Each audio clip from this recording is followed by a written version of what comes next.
Okay, so if you have been reading Ilyenkov, you probably have stumbled upon some of his thoughts and conclusions on the nature of an individual and the fact that an individual is a part of the whole, right? Just as with any of the dialectical principles, you cannot see the part without looking at the whole. You cannot see the part without looking at the movement and the essence, so to speak, of a certain aspect of being.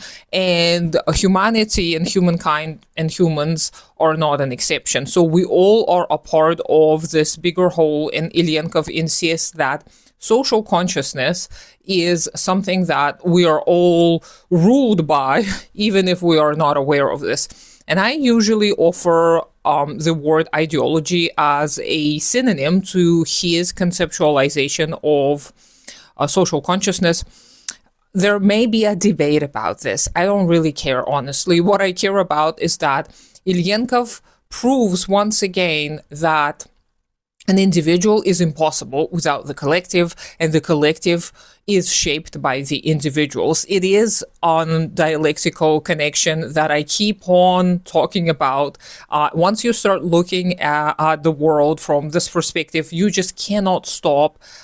You cannot unsee it. You cannot unthink it, unknow it. It is just impossible to continuously viewing the world in this black and white hierarchical thinking. And it is beautiful. It actually makes your life so much easier, as I keep on insisting. But moreover, Ilyenkov also points out how the formation of a humankind, the genesis, so to speak, of humanity, is of course necessarily connected to creating the tools of production. So this is the old Marxist definition, which Ilyenkov insists is not a definition. It is actually a conceptualization. A concept of a human is a creature that can make tools. If you've ever heard this phrase before, it's a pretty well-established Marxist view of humans.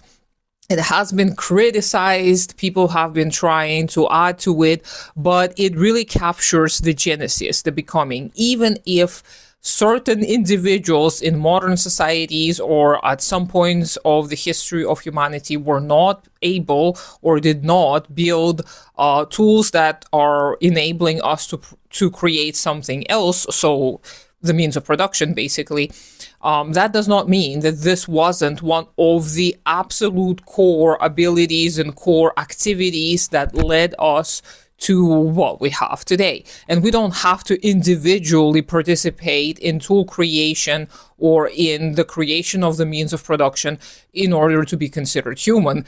It is just that we all share this common ancestry that some time ago, the people who were not yet fully people, right, they were just beginning to become human, they started building tools, and that started shaping the way they related to the world outside of themselves. And this is such a simple thing, and this appears to be such a small, minuscule thing, but this is one of the absolute tenets of being a human. And once we realize this relationship between ourselves and the whole, which is humanity, it is going to make it easier for us not to fall for the traps of individualism. And I kept on talking about individualism and it being such a easy trap to fall into and such a dividing element that keeps us separated.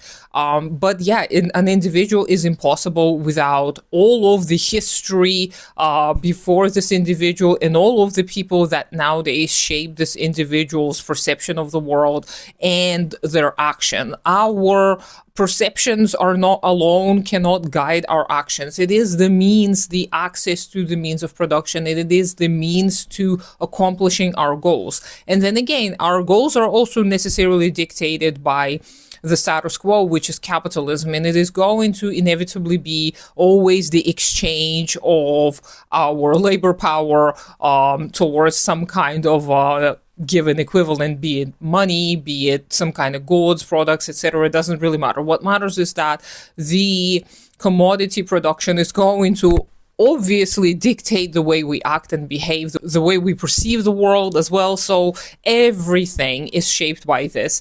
And in order to change the way we perceive the world and the way we relate to the world, we have to understand the material reality, the material basis. And this is what dialectics is. It is a method of understanding reality. It is a method of understanding the truth. This is why I keep on trying to promote Ilyenkov and the likes, because he's really blowing my mind. I keep on reading little bits here and there because he's a little bit harder to get. And every time I'm just astounded by the clarity, by just how well he's able to interpret Marx, Lenin, and the likes. I'm very excited to look into some of his writings on Mao Zedong, which I think are going to be quite invaluable as well. So please read yourself some Ilyenkov. I know there are other authors too that you can read in order to understand dialectics. So if you have some other recommendations that I haven't mentioned yet, please put them down below. But yeah, also quickly adding to the whole individualism is a trap and is obviously not true. The way that we become human, it is not something that we have any control over whatsoever. Where we're born, when we're born, nothing. But once we are born human, this is not going to change ever. That's the thing that many people need to really get once and for all. You cannot stop being human. No regime, no terrible human being that it has suffered so much that they decided to start dehumanizing others or were pushed to dehumanize others. Nobody can strip you of your humanity. This is not possible. You can't dehumanize yourself by participating in terrible acts of violence and crimes against humanity. That's true. But your humanity can be restored. And that, I think, is a very big factor that we have to consider, because there are so many people who are grieving nowadays, and we all should be. The grief that comes with all of the environmental loss, all of the loss of human life, it is an essential part of being human. So do not be afraid of participating in this, and do not think that you're too bad to join in. It is never too late to reconsider and to change your ways. It is never too late to start learning dialectics. It is never too late to join forces with other people to build a better future. So let me know what you think. I hope you have a great day today. Consider supporting me on Patreon. Do take care of yourself and your community first. Subscribe to me on all the other social medias, even though I don't do much there, and I'll talk to you sometime later.